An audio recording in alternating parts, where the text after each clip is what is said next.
वो सारे अपना अपना भोजन कैसे जो है करते हैं, कैसे वो अपना भोजन प्राप्त करते हैं। तो जीव दो प्रकार के, तीन प्रकार के हैं मोस्टली।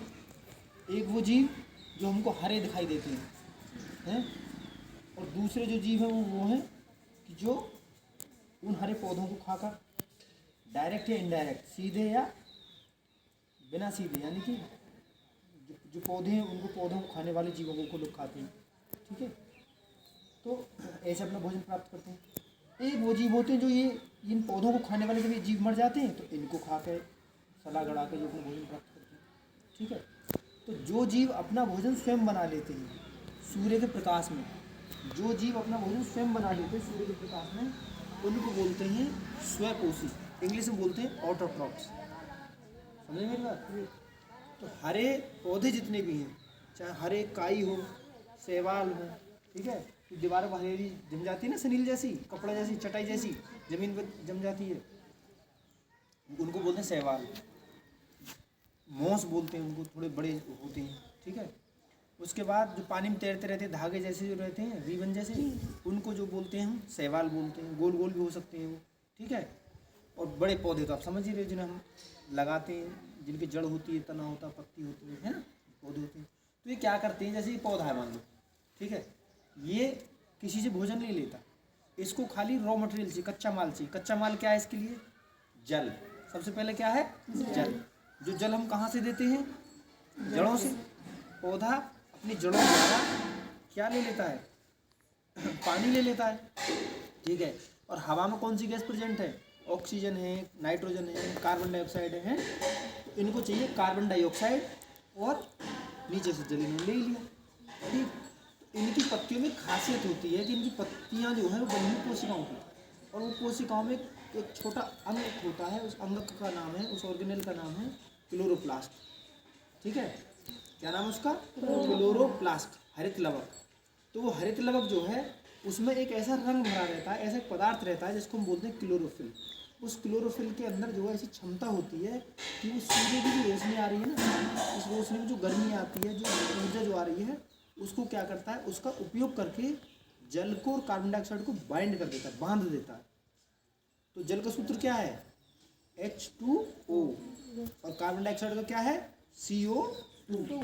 ठीक है, इन दोनों को बाइंड कर देता है। कौन कर देता है? क्लोरोफिल। किसकी प्रेजेंस में? सूर्य के प्रकाश की प्रेजेंस में। ठीक है, तो जब धूप रहती है तो सारे पौधे क्या करते हैं? फोटोसिंथेसिस करते हैं, प्रकाश संश्लेषण इसको हिंदी में बोलते हैं। ठीक है, और प्रकाश संश्लेषण प्रक्रिया में क्या होता है कि पौधे सभी वायुमंडल से क्या लेते हैं? कार्बन डाइऑक्साइड, और जड़ों से क्या लेते हैं? जल।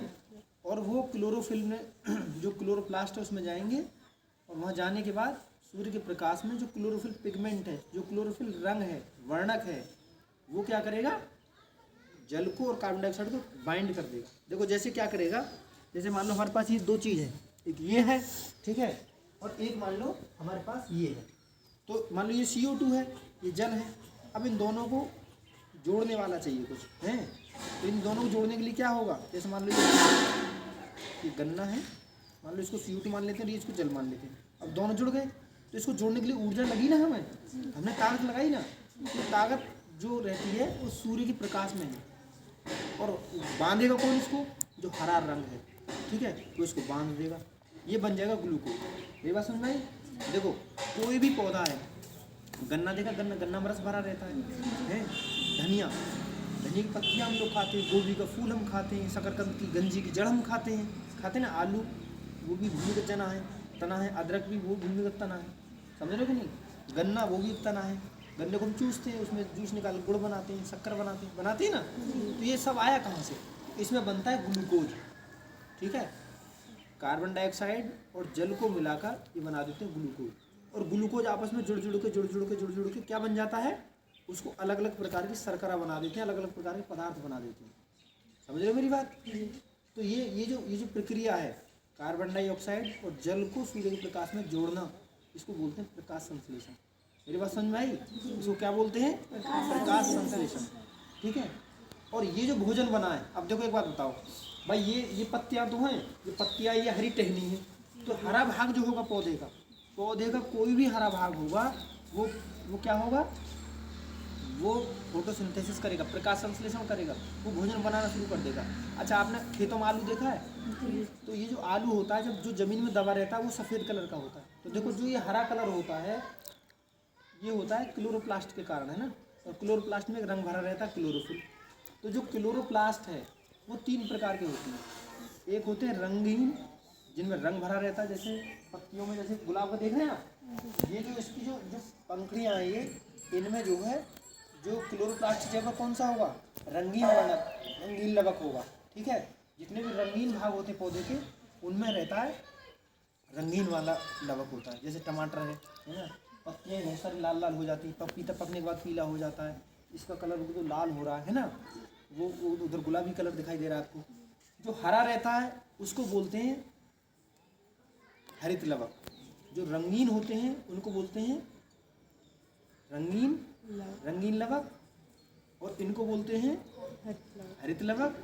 और एक ऐसे होते हैं जिनमें कोई रंग नहीं होता, सफ़ेद सफ़ेद जैसे होते हैं, जैसे जो शकरकंद होती है उसमें, आलू में, है ना, जड़ों में जो जड़ कैसे दिखाई देती है, बिना रंग जैसे दिखाई देती है, उसमें कोई रंग तो नहीं मिलता हमको। तो वो जो जड़ होती है उनमें कोई रंग नहीं होता। तो आलू क्या है? तना है, लेकिन ज़मीन में दबा रहता है, उसमें कोई रंग तो होता नहीं। जैसे ही वो सूर्य के प्रकाश में आ जाता है, तो जितना हिस्सा धूप में आना शुरू हो जाएगा, तो वो जो एवर्णी लवक है, जिसमें कोई रंग नहीं है, जो रंगहीन लवक है, वो हरित लवक में कन्वर्ट हो जाता है, परिवर्तित हो जाता है, और वो भी फोटोसिंथेसिस करना शुरू कर देता है।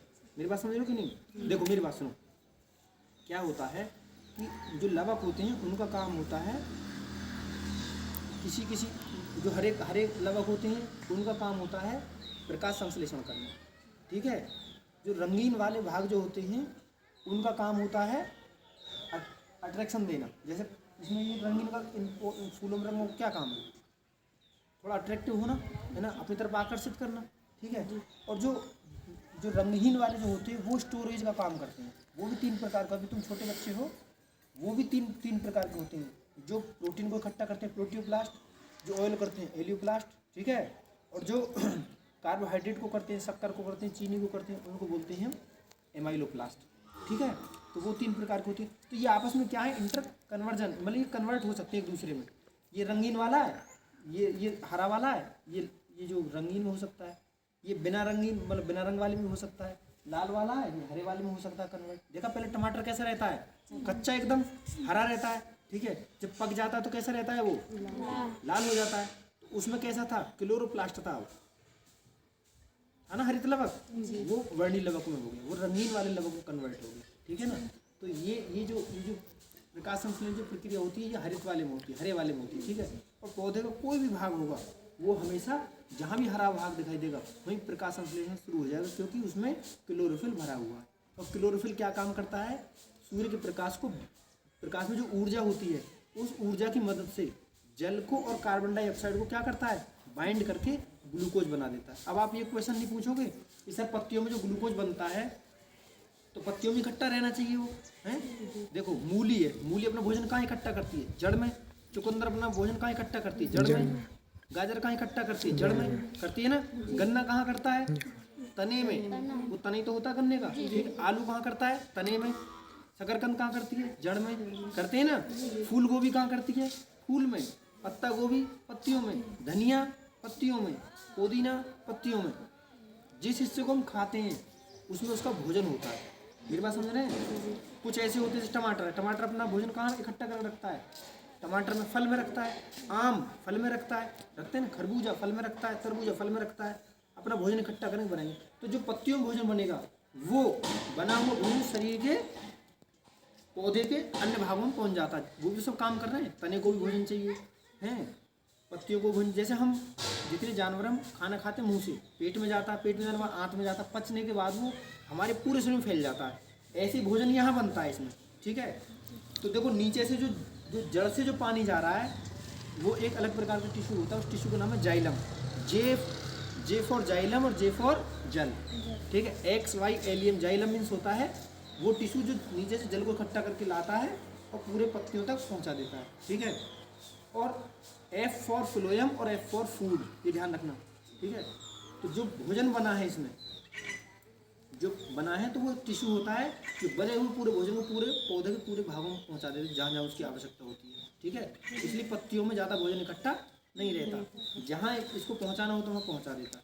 मेरी बात समझ में आ रही कि नहीं आ रही? तो प्रकाश संश्लेषण से ही जो है पौधों को भोजन मिलता है, ठीक है। अच्छा, अब ये क्या करते हैं, जो घास चरने वाले जानवर होते हैं, गाय है, भैंस है, बकरी है, हिरन है ना, ये सारे जानवर क्या करते हैं, क्या खाते हैं बताओ? घास खाते हैं ना। तो घास खाने के बाद उनका पेट भर जाता है, ठीक है। और शेर, चीता ये क्या खाते हैं, मांस खाते हैं। तो वो मांस कहाँ से आया? जानवरों का, गाय का, बकरी का, हिरन का, खरगोश का है।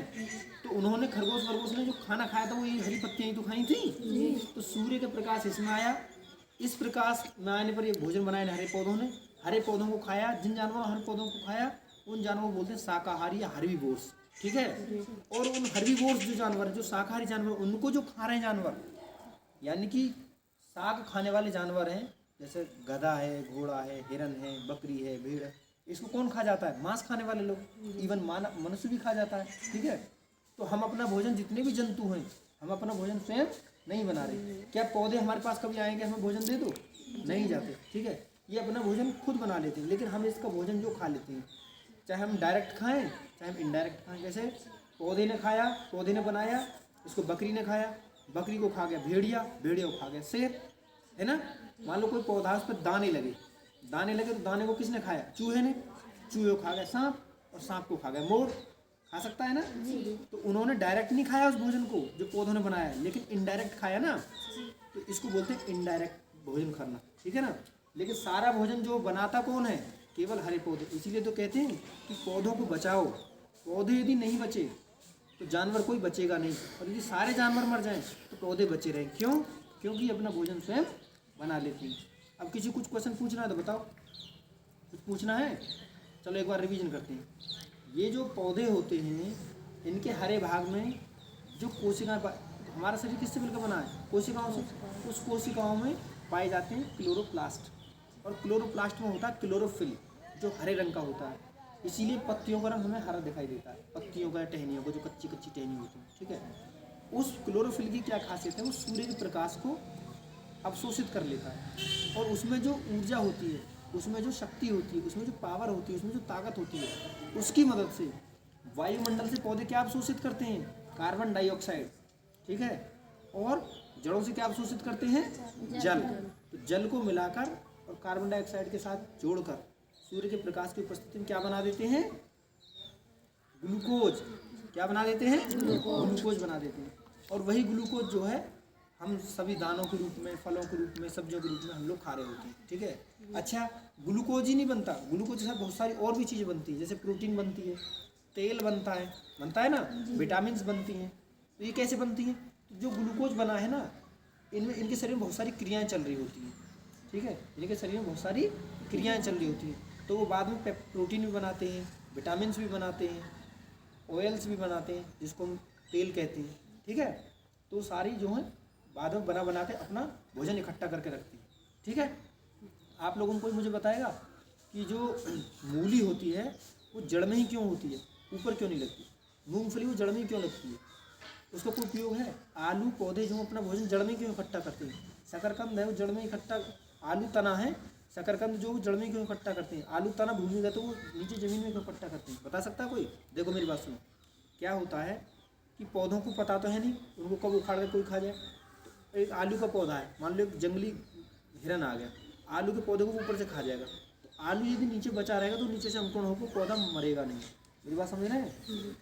जो केला होता है, केले की उम्र होती है 25 साल, 25 से 35 साल होती है। तो केला के ऊपर जो वो टहनी तो निकलती है, इसकी एक शाखा ही तो निकलती है, बाकी तना तो उसका ज़मीन में रहता है। ऊपर से कितनी बार काट लो, नीचे से हर बार निकल आता है। अब ये बैजंती खरीदती है, बैजंती ऐसी तो है, ऊपर से काट देते हम लोग, नीचे से निकल आती है। इसका उपयोग ये भी अपना भोजन ज़मीन में इकट्ठा करके रखते हैं, ताकि जो है ऊपर से यदि कोई उसे खा भी जाए तो नीचे से फिर से वो अपना भोजन निकाल ले। ऐसी लहसुन है, देखो ऐसी प्याज है, मूली है, शलजम है, गाजर है, ये अपना भोजन नीचे रखते हैं, तो ऊपर से खा भी जाएगा तो फिर दोबारा से हो जाएगा। बात समझ में आई?